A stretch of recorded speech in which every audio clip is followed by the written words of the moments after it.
আসসালামু আলাইকুম এভরিওয়ান। তোমার প্রতি অনুভূতি গল্পের আজকে 3টা পার্ট কভার করব, 11, 12 আর 13। তো চলো বেশি কথা না কইয়া শুরু করা যাক। আপু যেন চিনতে না পারে তাই মুখে হাত দিয়ে মাথা নিচু করে আছে। এই তুমি অনেক না? মাইশাপুর কথা শুনে রিমি আশা আঙ্কেল অবাক হয়ে তাকিয়ে আছে। হয়তো ভাবছে মাইশা অনেককে কি করে চিনে, ওদের কি পূর্ব পরিচয় ছিল? আশা বলল, ভাবি তুমি অনেককে চিনো? চিনি তো, অনেক আগে থেকেই। মাইশাপু মনে হচ্ছে আজ সব ফাঁস করে দিবে। আমার মনে হচ্ছে এতে করে নিজেরই ক্ষতি হতে পারে। আঙ্কেল বলল, কিভাবে চিনো অনিককে? আসলে অনেক আমার ভাবির চাচাতো ভাই। কি হয়েছে অনিক, তুমি মুখ লুকিয়ে কেন? মাইশাপু কিছু বাকি রাখলো না, ভাঙা ভাঙা গলায় বললাম, আপনি বলেন, আমি শুনতেছি। আঙ্কেল বলল, তোমার ভাবির চাচাতো ভাই, ব্যাপারটা পরিষ্কার করে বলো তো। আশা বলল, ভাবি আমার কাছেও কেমন গোলাটা লাগছে। আঙ্কেল আমি বলতেছি, প্লিজ একটু অন্য রুমে চলুন। অন্য রুমে যেতে চাইলাম কারণ আঙ্কেলকে বুঝিয়ে বলতে পারবো। আর আমার মনে হয় মাইশা আপু আমার অপবাদের কথা কিছুই জানে না, জানলে হয়তো আমার পরিচয় দিত না।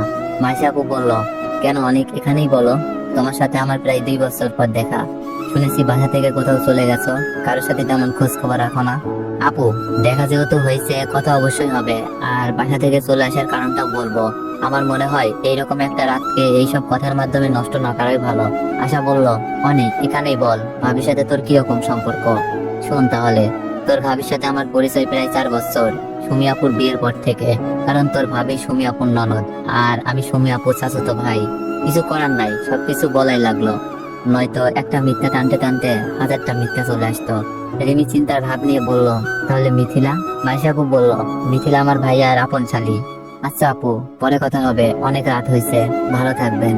বলে সবাইকে বাইরে নিয়ে আসলাম। সবাই আমার দিকে তাকিয়ে আছে, মনে হচ্ছে এদের মনে হাজারো প্রশ্ন জমে আছে। আমরা সবাই আশার রুমে গিয়ে বসলাম। আঙ্কেল আমার সাথে ঘটে যাওয়ার বিষয়টা জানে, তাই ভয় বেশি। আশাকে আমি বুঝিয়ে নিতে পারতাম, কিন্তু আঙ্কেলকে? আঙ্কেল বললেন, অনেক, মাসে কি তাহলে তোমার দুলাভাইয়ের বোন? আস্তে করে বললাম, জি আঙ্কেল। এরকম একটা চরিত্রহীন ছেলের বোন আমার বাড়ির বউ হয়ে এসেছে। আগে জানলে কখনো এরকম ভাইয়ের বোনকে বউ করে আনতাম না। আঙ্কেলের ভাবভঙ্গিনায় রাগ দেখা যাচ্ছে। আঙ্কেল, মাইশা আপু অনেক ভালো, আর ওনার ভাইয়ের চরিত্র খারাপ বলে আপুর চরিত্র খারাপ হবে, ব্যাপারটা কিন্তু এরকম না। আপনি মাথা ঠান্ডা রেখে কয়েকদিন সবকিছু দেখুন, দেখবেন আপু সবার মন জয় করে ফেলেছে। আর ভাইয়া শাস্তি বোনকে দিবেন না প্লিজ। আঙ্কেলকে যে বোঝানো যতটা কঠিন ততটাই সহজ, শুধু কথায় যুক্তি থাকতে হবে। আঙ্কেল বলল, মাইশা জানে তার ভাইয়ের চরিত্র এরকম? আমি বললাম, মনে হয় জানে না, এই ব্যাপারটা শুধু আমাদের বাসার মধ্যেই আছে, আর আপনাদের বলেছিলাম। আর আপু জানলে তো আমাকে খারাপ ছেলে ভেবে এইভাবে চিনে ফেলার সাথে সাথে পরিচয় দিত না আমার। আঙ্কেল বললেন, বুঝলাম, আমিও দেখি কয়েকদিন, মেয়ে ভালো হলেই ভালো, ফ্যামিলি জাহান্নামে যাক। ধন্যবাদ আঙ্কেল, ভালো কথা বলেছেন। আপুর ফ্যামিলি আপনার সংসার করবে না, আপুকে সংসার করতে হবে। আমি আঙ্কেলকে সাপোর্ট করলাম। আশা বলল, অনেক, আমি কি ভাবিকে এইসব বলবো? তার ভাইয়ের চরিত্র তোকে বাসা থেকে বের করে দেওয়া হয়েছে? আমি বললাম, না বলিস না, কারণ এই কথা শুনলে আপুর চোখে তার ভাই ছোট হয়ে যাবে, ছোট হয়ে যাবে তোদের কাছে আপু নিজেই। যার অন্যায় সেই ভোগ করুক। আশা বলল, আচ্ছা ঠিক আছে। আঙ্কেল বলল, এখন কাউকে কোনো কিছু বলার দরকার নাই।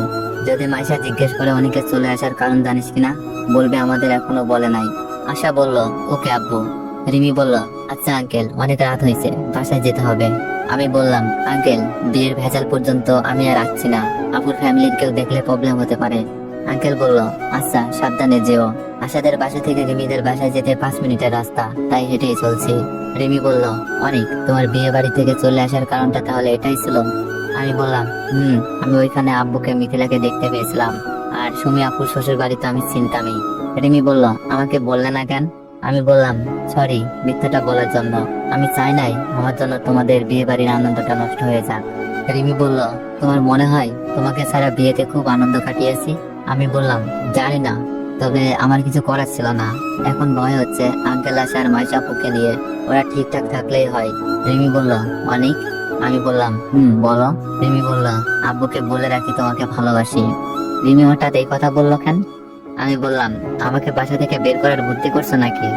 আমরা এখন অনেক ছোট আছি, হয়তো ঘটনাগুলো আমাদের অনেক বড় করে দিয়েছে। রিমি বলল, যদি আব্বু কারোর সাথে আমাকে বিয়ে ঠিক করে দেয়, যদি তোমাকে না পাই, বাঁচবো না আমি। কত ভালোবাসে মেয়েটা। আমি এখনো রিমির ভালোবাসার কোনো রেসপন্স দিই নাই, খারাপ নজরে তাকাই নাই, কারণ রিমি আমার নাও হতে পারে। সব ভালোবাসা সবসময় জয়ী হয় না, তার সাথে সমতা থাকতে হয়, টাকা পয়সা, নাম ডাকে। আর আমার কিছুই নাই। কথাগুলো ভেবে চোখের কোণে পানি জমে গিয়েছে। আমি বললাম, এরকম কিচ্ছু হবে না, শুধু আমাকে কিছু একটা করতে দাও। আমরা বাসায় চলে আসলাম। আঙ্কেল আন্টি জেগে টিভি দেখছে, আমরাও গিয়ে বসলাম। আর আশা ভাবি, দুলাভের বোন, সবকিছুই বললাম। আঙ্কেলও বলছে ভাইয়ের চরিত্রের কারণে বোনকে শাস্তি দেওয়া ঠিক হবে না। আঙ্কেলের সাথে কথা বলে ঘুমাতে চলে গেলাম। এসে শুয়ে আছি, ঘুম হচ্ছে না। মাথায় শুধু একের পর এক চিন্তা ঢুকছে, মাথাটাও ব্যথা করছে। ভাবছি আমার জন্য তো অনেকের অনেক ক্ষতি হয়েছে, শুধু মানুষের ভালো করতে গিয়ে। মিথিলা দুলাভাইয়ের ভালো করতে গিয়ে নিজেকে খারাপ করলাম, ভাবে খারাপ হয়েছিল। এখন না জানি আমার কারণে মাইশাপুর কোনো ক্ষতি হয় কিনা। আমি যদি সেখানে না যেতাম তাহলে হয়তো কেউ মাইশাপুর ভাইয়ের চরিত্রের কথা জানতাম না। এখন আশার পরিবার মাইশাপুর সাথে ভালো হলেও মাইশাপুর পরিবারকে ঘৃণার চোখে দেখবে, আর ঝগড়া হলে সবকিছুই ফাঁস। এইসব ভাবতে ভাবতে ঘুম হয়নি। সকালে একটু চোখটা লেগেছিল, নাস্তার জন্য রিমি ডেকে গেছে। চোখ কসলাতে কসলাতে উঠলাম, ফ্রেশ হয়ে খেতে গেলাম। খাবার খেয়ে কলেজে যাব প্ল্যান ছিল। আশা, আমি আর রিমি আশার ভাবির বাড়িতে বেড়াতে যাব ভাইয়ার সাথে। কিন্তু এখন শুধু আশাকেই যেতে হচ্ছে। রিমিকেও বলেছি, রিমিও যাবে না। রেডি হয়ে কলেজে যাচ্ছি, রিমি নাকি আজ কলেজে যাবে না, একাই যাচ্ছি। রাস্তার পাশে একটা লোককে দেখলাম পড়ে আছে। আমি লোকটির কাছে গিয়ে দেখলাম ওনার পা দিয়ে রক্ত পড়ছে। কিন্তু এই কতটা কিভাবে হলো? লোকজন এসে এসে দেখে চলে যাচ্ছে, সাহায্যের হাত বাড়িয়ে দিচ্ছে না কেউ, কারণ লোকটি ছিল পঙ্গু। ভিক্ষা করে গড়িয়ে গড়িয়ে পথে চলে, জামা কাপড়ে ময়লা, দুর্গন্ধ আসছে খুব। কিন্তু মানুষ মানুষের জন্য লোকটিকে কোলে তুলে একটা রিক্সায় নিয়ে হাসপাতালে ছুটলাম। রাস্তার লোকজন তাকিয়েছিল আমার দিকে। এরকম একটা লোককে কি করে কোলে নিলাম? হাসপাতালে যাওয়ার পর ডাক্তার প্রথমে ঢুকতে মানা করছিল, কিন্তু এটা সরকারি হাসপাতাল, সবার সমান অধিকার। এইসব গরিবদের জন্য এই হাসপাতাল গড়ে তোলা। এই কথা যখন জোরে জোরে বলছিলাম, ডাক্তার চিকিৎসা না দিয়ে পারে নাই। তবে লোকটি কান্না করছিল, হয়তো ব্যথার কারণে। আমি বললাম, চাচা ব্যথা লেগেছে? না রে বাজান, কোন মা তোরে জন্ম দিছে যে আমার মতো নোংরা লোকটাকে কোলে তুলে হাসপাতালে নিয়ে আসলি? সেই মা ধন্য। চাচার কথা শুনে চোখে পানি ধরে রাখতে পারছি না। একদিন আমার মা বলেছিল, কোন পাবে তোরে পেটে ধরেছিলাম। আমি বললাম, চাচা কিভাবে এমন হলো? চাচা কাঁদতে কাঁদতে বলল, ভিক্ষা করার জন্য যখন গড়িয়ে পথ চলছিলাম, পায়ে কাজ ভাঙা ঢুকে যায়। অনেক কষ্টে বের করি, লোকজন আমার সাহায্য করতে এসে আমার ভিক্ষার টাকাগুলো নিয়ে চলে যায়। এই নাও চাচা তোমার ওষুধ, আর এই টাকাটা রাখো। পকেটে 3,000 টাকা ছিল। চিকিৎসা ফ্রিতে, ওষুধ কিনে দিয়ে কয়েকদিন চলার মতো টাকা দিই, কারণ এইসব লোকদের ভিক্ষা ছাড়া চলার মতো অন্য কোনো উপায় নেই, আর এই অবস্থায় ভিক্ষাও করতে পারবে না। চাচা টাকাগুলো পেয়ে আমার গালে মাথায় হাত রেখে দোয়া করছে। চাচাকে তার বস্তিতে পৌঁছে দিই। কলেজে আর যাওয়া হয়নি, কাপড় নষ্ট হয়ে গেছে। গোসল করে কাপড় পরিষ্কার করে রুমে শুয়ে আছি। রিমি আসলো। রিমি বলল, আজ কলেজে যাও নাই? আমি বললাম, না, ভালো লাগছিল না। রিমি বলল, আশা এসেছিল, ভাবি তোমার সাথে নাকি দেখা করতে চাই। আমি বললাম, এখন সম্ভব না, বিয়ের রেজাল্ট আগে শেষ হোক, কেউ দেখে ফেললে সমস্যা হতে পারে। রিমি বলল, আচ্ছা, বলে দিব। রিমি চলে গেল। আমি ঘুমিয়ে আছি, রাতে ঘুম হয় নাই। এভাবে চলে গেল 5 দিন। আশাদের বাসায় এক মুহূর্তের জন্য যায় নাই। সন্ধ্যার দিকে রিমি এসে বলল, আশা এসেছে, সাথে আশার ভাবি। রিমির কথা শেষ না করতেই আশা, মাইশা আপু আর তাদের সাথে সুমি আপু। সুমি আপুকে কেন নিয়ে এসেছে? আমি রুমে বসে আছি। সুমি আপুকে দেখে কিছুটা ভয় পাচ্ছি। সুমি আপু কেন এখানে আসবে? আমি এখানে আছি আপু জানলেও তো আসার কথা না, কারণ আপু জানে আমি মিথিলার সাথে খারাপ কিছু করতে চেয়েছি। তাহলে আপু কেন আসলো? আর মাইশা আপুই বা কেন এখানে? আমি কাঁপা কাঁপা গলায় বললাম, আপু তুমি কেমন আছো? আপু কিছু বলছে না, ফ্যাল করে তাকিয়ে আছে। আমি বললাম, আপু তুমি আমার সাথে দেখা করতে আইছো নাকি ঘটনা চক্রে দেখা? সুমি আপু বলল, মাইশা তোমরা একটু বাইরে যাও তো, অনেকের সাথে আমার কিছু একান্ত ব্যক্তিগত কথা আছে। সুমি আপুর কথা শুনে সবাই চলে গেল। আপু কি তাহলে ওই দিনের শাস্তিটা আজ দিবে? সেদিন তো আপু বাকরুদ্ধ হয়ে গিয়েছিল। আজ এতদিন পর আপু আমার সন্ধান পেয়ে হয়তো শাস্তি দিবে। আপু আমার দিকে এগিয়ে আসছে। আপুর হাতে কখনো চর খায়নি। আপু এগিয়ে আসতে দেখে ভয়ে চোখ বন্ধ করে ফেললাম। হঠাৎ দেখি আপু আমাকে জড়িয়ে ধরে কান্না করছে। আপু কি হয়েছে, তুমি কাঁদছো কেন? আমি তো অবাক, কি হচ্ছে এসব? আপু কান্না করেই যাচ্ছে, কান্নার কারণ আমি কিছুই জানি না। আমি বললাম, আপু আপু আমার গালে চোর বসিয়ে দিল। আমার সাথে কি হচ্ছে আমি কিছুই বুঝছি না। আপু হঠাৎ জড়িয়ে ধরে কান্না করলো, আবার চোর বসিয়ে দিল। এসবের মানে আমি কিছুই বুঝছি না। আমি মাথা নিচু করে গালে হাত দিয়ে দাঁড়িয়ে আছি। সুমি আপু বলল, কেন করতে গেলে এসব? আপু হয়তো মিথিলার অভিনয়ের কথাটা বলছে। আমি মাথা নিচু করেই আছি। আমি বললাম, আপু সরি, ভুলে গেছে। আমি মাথা নিচু করে দাঁড়িয়ে আছি। সুমি আপু বলল, কি সরি বলছিস? সরি তো আমাদের বলা উচিত। আমরা আমাদের সোনার টুকরো ভাইকে বিশ্বাস করতে পারি নাই। আপু কি বলছে তাহলে? আপু কি জানে নাকি ভালোবাসার আবেগে বলতেছে? আপু বলল, আমাদের জন্য এই বয়সে এত বড় ত্যাগ স্বীকার করলি? আমি বললাম, আপু আমি বুঝছি না আসলে তুমি কি বলতে চাচ্ছ। আপু বলল, বুঝছিস না? মিথিলার সম্মান আর আমার সংসার টিকানোর জন্য তুই বাড়ি ছাড়া হলি মিথ্যা অপবাদ দিয়ে, আর এখন কিছুই বুঝছিস না? আমার চোখ বেয়ে পানি পড়ছে। আমি বললাম, আপু তুমি এত কিছু কি করে জানলে? আশা বলেছে নাকি রিমি? আশা তো বলেছিল, কিন্তু তুই বাসা ছেড়ে চলে আসার পর মিথিলা তোর দুলাভাইকে হাসতে দেখেছি, আর তাদের কিছু কথা শুনে তখনই মনে হলো আমাদেরকে বোকা বানানো হচ্ছে। বিরতি নিয়ে অনেক খোঁজ দিলাম, কিন্তু তোর সাথে আসলে কি হয়েছে খুঁজে পাই নাই। তবে আমি তখনও বিশ্বাস করতাম তুই মিথিলের সাথে খারাপ কিছু করতে চেয়েছিলি, কিন্তু বিশ্বাসটা ছিল খুবই দুর্বল, কারণ আমি এরকম আর কিছুই দেখি নাই, শুনি নাই। তবে দীর্ঘ 1 বছর পর যখন মাইশার বিয়ে হয়, মাইশা তোকে দেখে চিনে ফেলে। মাইশা এসবের কিছুই জানতো না, শুধু জানতো তুই বাসা ছেড়ে পালিয়ে গেছিস। আপুর কথাগুলো মন দিয়ে শুনছি বসে বসে, কিন্তু আপুর চোখে পানি। মাইশা যখন শ্বশুর বাড়ি থেকে বাসায় আসে, মাইশা আমাকে ডেকে বলে, তোকে নাকি আশাদের বাসায় দেখেছে, তুই নাকি আশার কলেজ ফ্রেন্ড। আমি প্রথমে আশার সাথে অনেক রাগ দেখাই, বলে এমন বাজে ছেলের সাথে বন্ধুত্ব না রাখতে। যে ছেলে নিজের চাচাতো বোনকে ইজ্জতের হামলা দেয়, সে তো তোমার মতো বন্ধুকে সুযোগ পেলে ক্ষতি করবেই। আমি কিছু বলছি না, আপু কান্না শুনে বলছিল, কিন্তু আশা আমাকে থামিয়ে দিয়ে তোর সাথে কি কি হয়েছিল সবকিছুই বলতে থাকে। আর তুই নাকি সবকিছুর ভিডিও করে রেখেছিলি, কিন্তু কাউকে দেখাসনি আমার কথা ভেবে। আমি বললাম, আপু আমি চাই তোমরা সুখে থাকো, আমি এখানে অনেক ভালো আছি। আঙ্কেল আমাকে নিজের ছেলের মতোই ভালোবাসে, আর রিমি আমাকে অনেক ভালোবাসে। আপু বলল, ভাই ভিডিওটা নিয়ে বাসায় চল, চাচা চাচিকে দেখা, ঘরে ফিরে চল। আমি বললাম, এটা সম্ভব না আপু, ভিডিও হারিয়ে ফেলেছি, আর দেখানোর হলে তো প্রথম দিনই দেখিয়ে ফেলতাম, তোমার সংসারটা ভেঙে যাবে, মিথিলার ভালো বিয়ে হবে না। কি দরকার এসব ভেজাল করার? আমি তো ভালোই আছি, হয়তো পরিবার থেকে অনেক দূরে, পরিবারের মানুষগুলোর কাছে সম্মানহীন। আপু বলল, ভাই তুই জয়ী হলি আমাদের প্রতি ভালোবাসায়, আর আমরা স্বার্থপর হয়ে আছি। আপুর চোখে পানি পড়ছে। আমি বললাম, আপু একবার ভাবো তো, চাচা মারা গেছে, তোমাদের চলতে কি সমস্যা হয়, তোমার নতুন সাজানো সংসার, আর মিথিলার বিয়েও হয় নাই। আমি যদি এইসব কিছু বলে দিতাম কিংবা দেখিয়ে ফেলতাম, তোমাদের পরিবারের কি অবস্থা হতো? আব্বু আম্মুর চোখে মিথিলা খারাপ হয়ে যেত, ভালো বিয়ে দিতে পারতো না, তোমাদের সংসারে অশান্তি হতো, আমাদের পরিবার থেকে আলাদা হয়ে যেতা। কিন্তু আমি তোমাদের কাছে যেই ভালোবাসা পেয়েছি, সেই ভালোবাসার কাছে এই স্যাক্রিফাইস কিছুই না। সুমি আপু বলল, কিন্তু আমি পারছি না তোর কষ্টগুলো দেখতে, চাচা চাচি এখনো তোর কথা শুনতে পারে না। আমি আপুকে সান্ত্বনা দিয়ে বললাম, আপু কান্না করো না, সব ঠিক হয়ে যাবে, দেখো শুধু সময়ের অপেক্ষা। আমি বললাম, আর দুলাভাই আর মিথিলার সাথে খারাপ ব্যবহার করো না, ওরা হয়তো ভুল করে ফেলছে, ক্ষমা মহৎ গুণ, ক্ষমা করে দিও। মাইশা আপুর সাথে রিমি আর আসে এসে বলল, তোমাদের কথা শেষ হয়েছে? সুমি আপু বলল, আসো। আপু চোখ মুছে বসে আছে। মাইশা আপু এখনো জানে না তার ভাইয়ের চরিত্র দাগ, কারণ আপু আর আয়শার পার্সোনাল কথা হয়েছিল। মাইশা আপু বলল, অনেকদিন পর ভাইকে দেখে সহ্য করতে পারো নাই বুঝি, কান্না করে দিছ? আপু বলল, মাইশা আপু বলল, আচ্ছা কি এমন কথা বললে আমাদের বাইরে যেতে হলো? সুমি আপু বলল, অনেক কথাই বলার ছিল। মাইশা আপু বলল, তো অনেক, বাসায় যাচ্ছ কবে? আমি বললাম, এখন না, রাত করে যখন এসেছি কিছু একটা করেই বাসায় যাব। আর মাইশা আপু প্লিজ, আমি যে এখানে আছি কাউকে বইলো না, দুলাভাইকেও না, মিথিলাকেও না। মাইশা আপুকে ওনার মতোই বুঝ দিতে হবে। মাইশা আপু বলল, আচ্ছা ঠিক আছে, তুমি কিন্তু আশার সাথে আমাদের বাসায় যাবে, ভয় পেও না, কাউকে বলবো না। মাইশা আপু কিছুটা মজা করেই বলছে। আমি বললাম, আচ্ছা আপু ঠিক আছে। সুমি আপু অশ্রুসিক্ত নয়নে বলল, আচ্ছা ভাই রাত হয়ে যাচ্ছে, আমরা তাহলে আজ যাই। ছোট করে বললাম, থেকে যাওয়ার কথা বলার মতো সাহস আমার নেই। রিমি বলল, কি বলো, খাবার রেডি করে ফেলছি, খেয়ে যাবেন। রিমির কথা শুনে আমি অনেক খুশি হলাম, আপুদের খালি মুখে যেতে হবে না। সুমি আপু বলল, আরে না, এমনিতেই অনেক সময় হয়ে গেছে। রিমি বলল, কারো কোনো কথা শুনছি না, চলেন সবাই। আশা, সুমি আপু, মাইশা আপু খাবার শেষ করে চলে গেল। ভাবছি এখন হয়তো আপু মিথিলাকে দেখতে পারবে না, পারবে না দুলাভাইকে দেখতে। কেন যে আশা বলতে গেল, আশাকে কাল কলেজেই ধরবো। পরের দিন কলেজে আশার সাথে দেখা হতেই আমি বললাম, আশা তুমি কাজটা ঠিক করো নাই, আপুকে কেন এসব বলছো? আশা বলল, আপু তোমার নামে উল্টাপাল্টা কথা বলছিল তাই।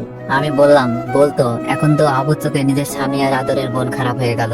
আশার আগে কণ্ঠে বলল, তোমাকে নিয়ে এত খারাপ ধারণা ছিল তাতে কোনো সমস্যা নাই, এখন স্বামী আর বোন খারাপ হয়ে যাবে সেই চিন্তা করছো। আমাদের হাতে যদি প্রমাণ থাকতো, তোমার আশা না করে সবকিছু পরিষ্কার করে দিতাম।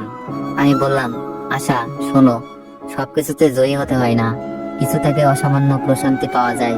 আমি সেই আনন্দ, সেই প্রশান্তি খুঁজে পাচ্ছি। ভুগে নয়, ত্যাগেই শান্তি। আশা বলল, অবশ্য ঠিক আছে, কিন্তু তোমার মতো তো কেউ এমন ত্যাগ করবে না। অন্য কেউ হলে হয়তো করতেও না।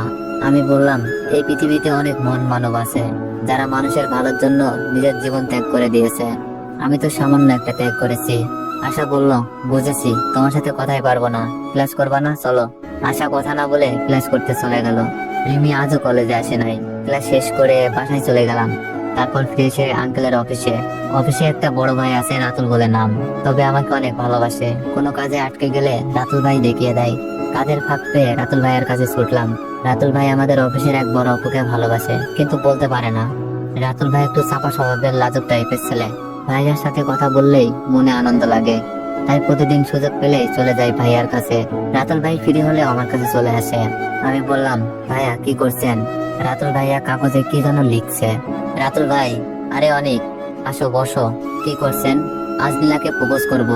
রাতুল ভাইয়ের কথা শুনে আমি তো অবাক। যেই ভাই নীলাপুর সামনে দাঁড়াতে পারে নাই, উনি নাকি প্রপোজ করবে, কেমনে সম্ভব? মজা করে বললাম, ভাইয়া সবকিছু ঠিকঠাক আছে তো? রাতুল ভাই বলল, দেখ লেখাটা কেমন হচ্ছে। আমি বললাম, চরম। এটা পড়ার পর নীলা আপু আপনার লেখার প্রেমে পড়ে যাবে নিশ্চিত। খুশিতে বলল, সত্যি? রাজি হলে যা খেতে চাইবি সব পাবি। লেখা তো শেষ, কখন দিবা? ওই যে আপু ফ্রি মনে হচ্ছে, যাও এখনই দিয়ে আসো। নীলা আপু রাতুল ভাইয়ের সামনের টেবিলে বসে। রাতুল ভাই বলল, ওকে যা, দিয়ে আয় তুই। রাতুল ভাইয়ের কথা শুনে মাথায় কি যেন পড়লো। আমি বললাম, কেন? আমি কেন? তোমার প্রেমিকা, তুমি দিয়ে আসো। রাতুল ভাই বললেন, আমি কি করে দিব? আমার তো লজ্জা করে। আর তুই ছোট আছিস, সমস্যা কি? আমি বললাম, ভাই আমি ছোট, বয়সে বেশি হলে নীলাপুর থেকে 2 বছরের ছোট হব। আর নীলাপু যদি মাইন্ড করে আঙ্কেলকে বলে দেয়, আমার কি হবে? বুঝতে পারছেন?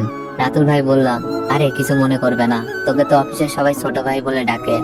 আর নীলার সাথে তোর ভাব ভালো, কাজটা তোকেই করতে হবে। আমি বললাম, ভাই মাফ করেন, আমি পারবো না। আঙ্কেল জানতে পারলে বাসা থেকে বের করে দিবে। রাতুল ভাই বলল, অনেক, তোকে ছাড়া আর কাউকে দিয়ে দেওয়া সম্ভব না। নীলা তুই ছাড়া অফিসের কারোর সাথে তেমন কথা বলে না, প্লিজ হেল্পটা কর।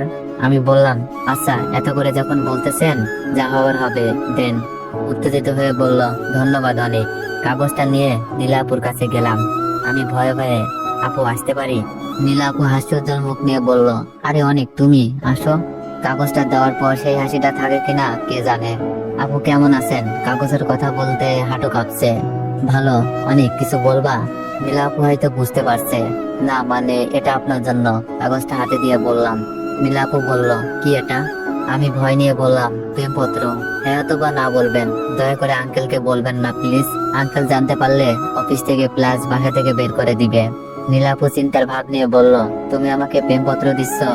না মানে আমি কিছু বলতে পারি নাই। দাঁড়াও, কথা পরে বলো, আগে পড়ে দেখি কি লিখছো। নীলা, আমি আপনাকে অনেক ভালোবাসি, কিন্তু লজ্জার কারণে বলতে পারছি না। আমার মনে অনেক ভয় আপনি রাগ করেন কিনা। নীলাপু একটু পরে আমার দিকে তাকালো। আমি অপরাধীর মতো দাঁড়িয়ে আছি। তবে আর সাহায্য গিয়ে বলে দিলাম, এখন আপনি আমার ভালোবাসার মূল্য দিবেন নাকি দিবেন না, এটা আপনার ব্যাপার। আপু আবার আমার দিকে তাকালো। আমি বললাম, আপু শেষ করেন। নীলাপু বলল, শেষ করতে হবে না, যা বুঝার বুঝে নিয়েছি। আমি বললাম, এখন কি ধরে নিব প্রেমটা হচ্ছে? আচ্ছা একটু ভেবে বলছি। আপু দেখছি রাগ করে নাই, তার মানে রাতুল ভাইয়ার প্রেমটা হচ্ছে। আচ্ছা তাহলে আমি এখন যাই। আমি যাওয়ার জন্য পা বাড়ালাম। নীলাপু বলল, অনেক শোনো, ভালো হয়ে গেছে, আমি রাজি। রাতুল ভাইয়ার প্রেমটা হয়ে গেছে। দৌড়ে চললাম রাতুল ভাইয়ার কাছে, বিরিয়ানি খাবো আজ। ভাইয়া কাজ হয়ে গেছে, নীলাপু রাজি হয়ে গেছে, এখন আমি যা চাই তাই খাওয়াবা। আমার কথা শুনে রাতুল ভাই যেন আকাশে উঠছে। পুলিশ কি নীলা রাজি হয়ে গেছে? আজ ইনভাইট কর, রাতে খাবার খেতে খেতে কথা বলবো। বুদ্ধিটা খারাপ দেয়নি। নীলাপু সামনের টেবিলে থেকে তাকিয়ে মুসকি মুসকি হাসছে। এদিক দিয়ে রাতুল ভাইও দিশেহারা। নীলাপুকে রাত 8টায় একটা রেস্টুরেন্টে ইনভাইট করলাম। আমিও খাবার খাবো। আর রাতুল ভাইয়া নীলাপু প্রেম করবে, ভালো লাগছে কারোর প্রেমে ঘটক হয়ে। রাতে চলে গেলাম রেস্টুরেন্টে খাবার খাবো, আর রাতুল ভাইয়া নীলাপুর প্রেম দেখবো। নীলাপু আগেই বসে আছে। রাতুল ভাইয়া হয়তো সাজগুজে ব্যস্ত। ফোন করলাম, বললাম নিচে আছে, আসছে। আমি আপুর সামনে বসতে বসতে বললাম, হাই নীলাপু, কেমন আছেন? একটু দেরি হয়ে গেল, রাগ করেননি তো? নীলাপু বলল, ভালো, তুমি? আমি তো খুবই ভালো, আপনি প্রেমে রাজি হয়েছেন। আমি তো আজ পেট ভরে যা ইচ্ছা খাবো, রাতুল ভাইয়ার পকেট ফাঁকা করব। অনেক, তুমি আমাকে আপনি করে না বলে তুমি করে বলবা। আর আপুর কথা মাঝখানে রাতুল ভাইয়া চলে আসলো। রাতুল ভাইয়া বলল, হাই নীলা, কেমন আছো? নীলা আপু বিরক্ত ভাব নিয়ে বলল, ভালো, আপনি? রাতুল ভাইয়া বলল, ভালো, বুঝতে পারি। আমি বললাম, বলার কি আছে, বসেন। মুখ চেপে নীলা আপু বলল, রাতুল ভাইয়া এখানে আসার কি দরকার ছিল? আপুর কথা শুনে কেমন যেন মনে হলো। হে এভরিওয়ান, মানে এই সিনটুকু যে এতটা হাসির, মানে আমি হাসতেছি আর বলতেছি। দেখা তো রাতুল ভাইয়ের সাথেই করবে। আমি নয় কাবাব মে হাড্ডি, তবে রাতুল ভাইকে কেমন মনে করছে চিন্তায় পড়ে গেলাম। রাতুল ভাইয়া বলল, তোমরা কিছু অর্ডার করো নাই? আমি বললাম, আপনার জন্য অপেক্ষা করছিলাম ভাইয়া। তবে নীলাপুর মুখে বিরক্তি ভাব। রাতুল ভাইয়া উঠে গেল। আচ্ছা তোমরা বসো, আমি খাবার অর্ডার দিয়ে আসছি। রাতুল ভাইয়া উঠে গেল। অনেক, এটা কি হলো? রাতুল ভাইয়া এখানে কেন? নীলাপুর কথায় কিছু গোলমাল লাগছে। আমি বললাম, কি বলেন আপু? রাতুল ভাইয়া তো আমাদের ইনভাইট করছে, বলছে আপনি প্রেমে রাজি হলে আমি যা চাইবো তাই খেতে দেবে। বুঝলাম না, প্রেম করবা তুমি, রাতুল ভাই খাওয়াবে মানে? নীলাপুর কথা শুনে মাথায় আকাশ ভেঙে পড়লো। তো এভরিওয়ান, নেক্সট পার্ট চাইলে একটু বেশি বেশি কমেন্ট করুন আর একটু বেশি বেশি কপি লিঙ্ক করে দিও। আর যারা ইউটিউব থেকে ভিডিওটা দেখছেন সবাই একটু সাবস্ক্রাইব করে দিও। ধন্যবাদ।